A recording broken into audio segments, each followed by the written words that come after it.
بسم اللہ الرحمن الرحیم۔ شروع اللہ کے نام سے جو بڑا مہربان اور نہایت رحم کرنے والا ہے۔ فجر کی 2 سنتوں کے بعد قرآن کی یہ سورت جو پڑھتا ہے، اللہ سے جو دنیا کی قیمتی چیز مانگے اللہ خوشی سے دیتا ہے۔ محترم ناظرین، اگر کوئی سمجھتا ہے کہ اس کے پاس پیسوں کی کمی ہے تو اس سورت کا فجر کی سنتوں کے بعد تلاوت کرے، اللہ نے چاہا تو انشاءاللہ پیسوں کے بند دروازے خود ہی کھول دے گا۔ صحیح مسلم کی روایت میں ہے کہ رسول اللہ صلی اللہ علیہ وآلہ وسلم نے فرمایا، جو شخص فجر کی نماز پڑھ لیتا ہے وہ اللہ کے ذمے میں آ جاتا ہے، یعنی جو شخص نماز فجر کا فریضہ ادا کر لیتا ہے وہ اللہ کی حفاظت میں آ جاتا ہے اور اسے کوئی بھی نقصان نہیں پہنچا سکتا۔ نماز فجر کی ادائیگی میں ہماری سستی و غفلت اور کاہلی و کوتاہی انتہا کو پہنچی ہوئی ہے۔ اللہ پاک کے آخری نبی صلی اللہ علیہ وسلم نے فرمایا، اللہ پاک ارشاد فرماتا ہے، میں نے تمہاری امت پر دن رات میں 5 نمازیں فرض کی ہیں اور میں نے یہ عہد کیا ہے کہ جو ان نمازوں کی ان کے اوقات میں پابندی کرے گا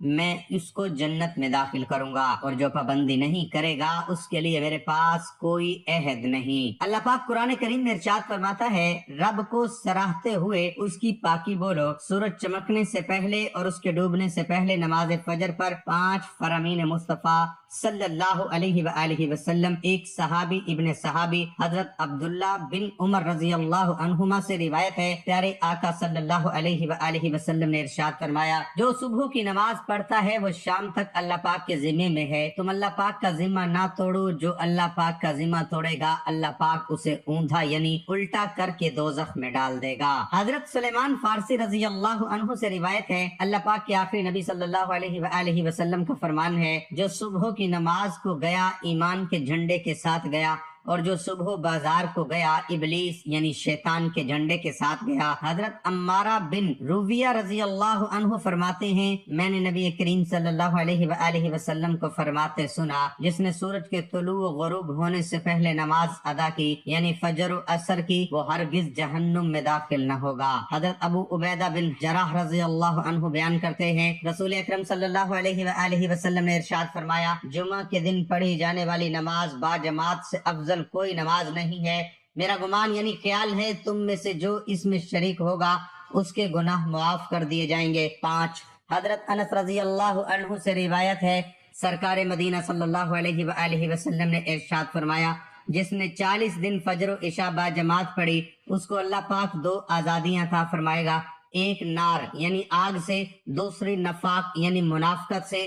نماز جنت کی چابی ہے، اللہ پاک ہمیں وقت پر 5 نمازیں پڑھنے کی توفیق عطا فرمائے، آمین۔ محترم ناظرین، کوئی بھی وظائف ہو، کوئی بھی عمل ہو، کوئی بھی تسبیح ہو یا کوئی ذکر و اذکار ہو، یہ تمام ذکر اللہ تعالیٰ کے انوار کی کنجی ہے، بصیرت کا آغاز ہے اور جمال فطرت کا اقرار ہے، یہ حصول علم کا جال ہے، یہ تماشا کا ہستی کی جلوہ آرائیوں اور حسن افرینیوں کا قرار ہے۔ ذاکر کے ذکر میں، زاہد کی فکر میں خالق کے آفاق کی جھلک نظر آتی ہے۔ یہ تمام اذکار دراصل خالق حقیقی سے رابطے کی ایک شکل ہے۔ سورۃ العنکبوت کی آیت نمبر 45 میں ارشاد ربانی ہے، اور یقین کرو کہ اللہ کا ذکر ہر چیز سے بزرگ تر ہے۔ اللہ کے ذکر میں نماز، تلاوت، قرآن حکیم، دعا اور استغفار سب شامل ہے۔ ذکر اللہ کی بڑی عظمت، اہمیت اور برکات ہیں۔ ذکر اللہ سے اللہ کا قرب نصیب ہوتا ہے اور انسان کی روحانی ترقی ہوتی ہے۔ ذکر اللہ سے منور ہو جاتے ہیں۔ ذکر اللہ سے ہی وہ راستہ اور دروازہ ہے جس کے ذریعے ایک بندہ بارگاہ الہی تک پہنچ سکتا ہے۔ حضرت ابو ہریرہ اور حضرت ابو سعید خدری رضی اللہ تعالی عنہم سے روایت ہے کہ رسول اللہ صلی اللہ علیہ وسلم نے فرمایا، جب بھی اور جہاں بھی کچھ بندگان خدا اللہ کا ذکر کرتے ہیں تو لازمی طور پر فرشتے ہر طرف سے ان کے گرد جمع ہو جاتے ہیں اور ان کو گھیر لیتے ہیں، اور رحمت الہی ان پر چھا جاتی ہے اور ان کو اپنے سائے میں لے لیتی ہیں، اور اللہ اپنے مقربین فرشتوں سے ان کا ذکر کرتے ہیں۔